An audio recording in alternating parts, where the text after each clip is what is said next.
Personally, I take issue with the word retirement. I wish this word was never coined. It's very artificial. It was coined with the advent of pension. You cannot pay pension unless someone retire. But really, at the end of the day, what is retirement? I fully Exactly. agree It doesn't with mean you don't work at all. Yes, I Yeah. fully agree with you. I was in Geneva recently. I asked the Swiss, what's your retirement age? They look at me and say, retirement age? We don't have a retirement age. Yeah. We have retirement ages. It depends on what job you are in, what vocation. Supposing you are, say, in the military, okay, maybe 50. Supposing you are a teacher, maybe 70. So they are moving away from this concept of a single retirement age. It's very important that it helps to shift the entire mindset of the society that I will continue to contribute as long as I'm able to. Yeah, I think in addition to having peace of mind in terms of financial capabilities, you really need to have a purpose in life, a reason to wake up for each morning. And I've seen some people who so-called retire and didn't plan this, and they wake up and then say, what am I going to do today? And then because they have nowhere to go, they don't even groom themselves, and their health deteriorate. Yes. So I really dislike this word retirement. It's being misused. One of the interesting things we learned from the CPF episode was this, that when you talk about a 6-digit number in your bank account as your sum required for retirement, everybody is just got blown over because it's like, It's overwhelming. how many of us have 6-digit bank accounts, I have 6 digits. with the decimal points? I mean, I have 6 digits now. As in 6 digits, literally. Oh, but seriously, we learned something. If we can break it down to what does it mean to get to there by saving every day or every month, it's more manageable. And people realize that, it's not so unattainable. Remember my mother buying her first HDB flat, and it was in 1967. For her then, it was $6,200. To us today, it was 6,002. You must be out of your mind. It's such a small number. But don't forget, during her time, it was a mind-boggling number. Yes. Because her salary per month was less than $100. And after you have to spend on your children and your household and everything, there's not much money left over to pay for 6,002. But what happened was that because she did it conscientiously, bit by bit, and over 20 years, she managed to pay off that amount. But for us, we have the same challenge today. But you can break it down and reassure people that there is a way for us to reach there comfortably if we are just a bit disciplined, a bit frugal. Then I think it can give everyone that sense of assurance that we hope to achieve. So Gerard, having walked this journey, how to prepare for a meaningful retirement? My personal belief is this: it's not good enough to be alive. It is very important to have a life itself. So to me, is ensuring that I have something compelling to jump out of bed every morning. Because then I start off my day energized, do something meaningful.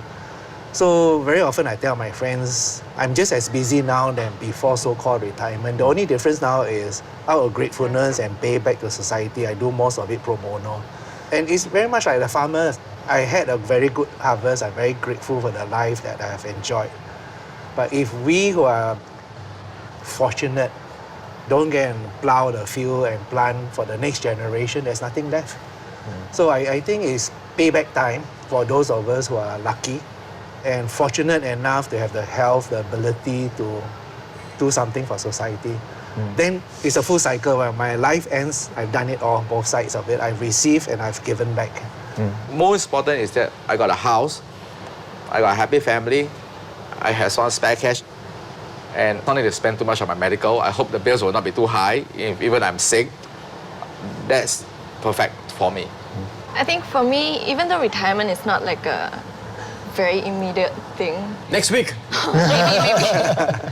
What I've gathered from today is that I definitely need to start thinking about it and taking the concrete actions to start planning. I kind of look at my parents as an example, and I do see that beyond, just financial safety, they've been able to, like Gurmit, reprioritize what they want to do in life. And because it's all planned, they're very happy where they are at now. So I think this conversation just solidifies that kind of ideal mindset of what I want for retirement. Yeah. You have to take stock of your life now so that you can have a life. You know, if Absolutely. you don't, then when you're 65, 95, 1,005, whatever, you suddenly realize, oh shoot, I did it wrong. I haven't been taking stock. I wanted to do this, that, and I didn't do anything about it. So it's very important that you sit down with your family or yourself in the mirror and say, what are you doing? What do you want?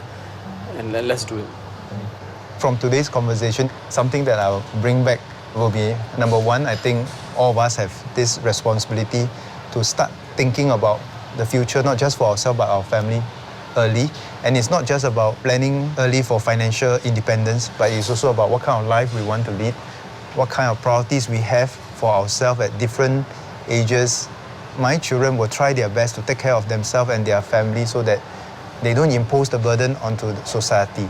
If they have been able to take care of themselves, then I will also want them to remember that it's incumbent upon them to reach out to these people.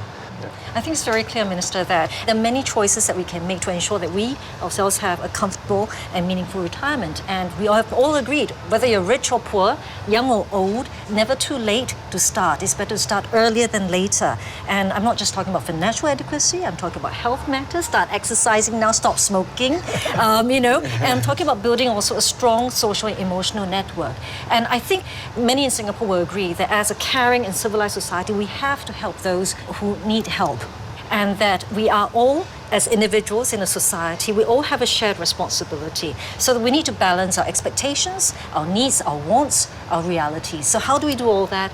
I think we can go back and think about it. So thank you so much for being here today, Minister. Thank you, Minister. very much. Thank you so much. Gerard, thank you so much. Thanks, Gurmit. Minister. Okay, thank you. Thank you so much. Thanks for the